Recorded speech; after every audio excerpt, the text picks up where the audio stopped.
U shtyp nga traktori në punë, humbi jetën në Itali 38 vjeçari shqiptar.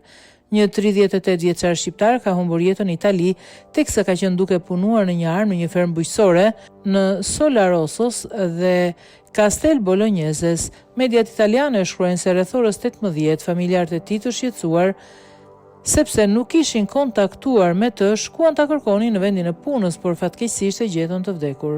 Ndërkohë, dinamika e aksidentit është ende duke u sqaruar, por sipas hetuesve shqiptari mund të jetë përplasur dhe shtypur për vdekje nga një traktor.